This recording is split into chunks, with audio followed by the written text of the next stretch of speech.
그러니까 주식 투자라는 거는 사람들이 주식 투자를 위험하다고 얘기하는데 정말로 위험한 거는 주식에 투자하지 않는 겁니다. 주식에 투자하지 않는다는 거는 내가 자본주의 사회에 살면서 나는 노동자로 남겠다는 거랑 똑같거든요.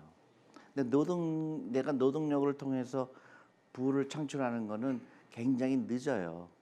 근데 내 자본이 일하게 하는 속도는 굉장히 빠릅니다. 그래서 미국에서도 많은 사람들이 취직만 하는 사람들은 노후 준비가 안 될 거를 미국도 알았어요. 그래서 미국도 이 중산층을 많이 만들기 위해서 어떻게 했을까요? 주식을 사도록 거의 강제로 한 겁니다. 그래서 기업들에서는 스탁옵션이라고 그래요. 기업들에서는 그 직원들한테 주식을 나눠줍니다. 그래서 당신은 노동자뿐만 아니라 지금부터 자본가도 동시에 될 수 있다는 거죠. 그러니까 모자가 두 개인 거예요. 하나는 노동자의 모자고 하나는 그 자본가가 모자를 쓰는 거죠. 그러니까 내가 열심히 일할 때 회사도 같이 발전하겠죠. 회사도. 그러면 내가 이 다음에 은퇴했을 때 내가 여유로운 노후로 보낼 수 있는 굉장히 중요한 거죠. 그래서 그 미국 같이 그런 선진국에서는 이 전반적으로 그런 플랜이 있는 겁니다. 처음에는 내가 노동을 통해서 부를 창출하지만 시간이 지나면서 내 자본이 가치를 함으로 인해서 나중에는 내가 노동력이 약해졌을 때 그 자본이 일한 거가 나를 대체할 수 있죠. 나의 부를. 그러면 내가 100살까지 살 때 큰 문제가 안 생기죠. 그 아주 그 크게 비교가 되는 두 나라가 있습니다. 일본이 있죠. 일본은 30년 전, 40년 전에 엄청나게 부를 창출했죠. 제조업을 통해서. 그래서 여러분 잘 기억하시겠지만 그 일본의 은행 1등부터 10등까지 규모로 봤을 때 1등부터 10등까지를 전부 일본 은행이 차지했고요. 80년도에 그때 미국에서는 위기를 느꼈죠. 일본이 저렇게 발전하는데 일본을 따라가야 될까? 일본은 뭐가 좋을까? 일본이 왜 저렇게 강하게 됐을까? 근데 미국 사람들은 결론을 내렸습니다. 제가 일하던 회사도 마찬가지로 그 일본에 대해서 생각을 어떻게 했느냐?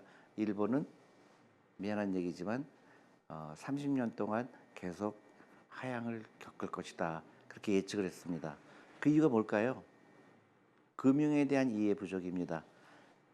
육체로 일하는 거는 다 잘했지만은 돈이 일하게 하는 거를 일본 사람들은 이해하지 못했어요. 그래서 30년 내내 그 경기가 하향을 겪었죠. 결정적으로 일본 사람들은 주식에 투자하는 것을 이해하지 못했어요. 그래서 그걸 뭐라고 얘기했느냐? 불로소득이라고 그랬어요. 그래서 내가 노동을 통해서 일하지 않는 것만 좋은 거라고 생각했고 주식에 투자하는 거는 좋은 방법이 아니라고 생각했죠. 근데 그 돈이 다 많은 돈이 어디로 갔을까요? 부동산으로 가는 거예요. 그래서 일본 사람들은 그 돈이 부동산하고 현금으로 갔죠. 은행 예금. 그러니까 부의 창출을 하는 것을 배우지 못했기 때문에 부동산은 일하는 돈이 아니죠. 부동산은 그대로 있는 돈이죠. 그러다 보니까 계속 경기가 침체하게 되고 너무나 더 안타까운 거는 젊은 사람들이 희망이 없어진 거예요. 새로운 아이디어가 나오지 않고 새로운 기업이 나오지 않으니까 젊은 사람들은 옛날에 대기업만 생각하는 거죠. 우리가 잘 아는 뭐 자동차 회사라든가 철강 회사라든가 더 이상 이익을 창출하지 않는 산업에만 매달린 거죠.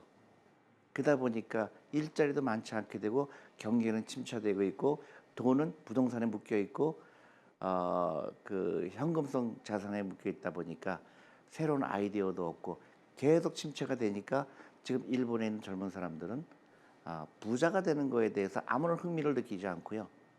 포기도 하게 돼 있고. 그래서 저는 일본이 그렇게 많이 돈을 찍어내도 경기가 살아나지 않는 이유가 이 금융에 대한 이해를 못했고 주식에 대한 이해를 못한 겁니다. 반대로 그럼 일본의 반대 나라는 어딜까요? 미국의 유태인이에요. 미국의 유태인은 돈이 일하게 하는 걸 가장 잘 깨달은 민족입니다. 그래서 결정적으로 유태인은 많은 부를 창출했죠. 미국 인구의 2%밖에 되지 않는데 미국 자산의 20%를 갖고 있습니다. 엄청난 부를 창출했죠. 그 비결은 뭘까요? 유태인들은 13살에 성인식을 해요. 그래서 13살부터 성인이라고 아이들한테 얘기하고 이제부터는 너희가 13살이 됐으니까 성인이니까 네 노후를 네가 알아서 책임져라. 그래서 친척들이 다 옵니다. 물건을 갖다 주지 않고요. 돈을 갖고 와요. 돈이 약 5천만 원에서 평균적으로 5천만 원에서 6천만 원이 모인다고 그래요. 약 5만 불이 모인다고 하니까요. 그 돈 가지고 13살부터 이 아이들은 투자를 하는 겁니다. 일찍 투자했으니까 복리를 생각하면은 그 부가 굉장히 그 자본이 오랫동안 일할 수가 있겠죠. 그래서 주식에 투자하게 되고 여러 가지 방법으로 내가 노후 준비를 시작한 거죠. 그 다음에 또 결정적인 거는 아이들하고 돈에 대한 얘기를 하는 겁니다. 유태인은 가족들이 저녁 먹으면서 이런 얘기를 해요. 자연스럽게 주식 얘기하고 그 투자를 얘기하고 그 다음에 결정적인 거는 항상 긍정적인 마인드입니다. 다 부자 될 수 있다. 다 부자 될 수 있고 투자처를 찾고 그 다음에 긍정적인 마인드를 가지고 있고 즐거워해야 되고 그런 걸 가르쳐줘요. 다 천재라고 가르칩니다. 천재라는 게 그냥 천재가 아니라 공부 잘한다는 천재가 아닙니다. 그 창의성이죠. 이 아이는 어디에 관심이 있고 이 아이는 어디에 그 뭐라 그럴까요? 탤런트가 있고 그래서 계속 칭찬해 줍니다. 그래서 그 아이들이 커가면서 자기가 하고 싶은 걸 하다 보니까 모든 분야의 유태인은 선두를 이루고 있죠. 이게 다 금융에 대한 교육, 그 다음에 그 여러 가지 복합적으로 나타나는 거죠.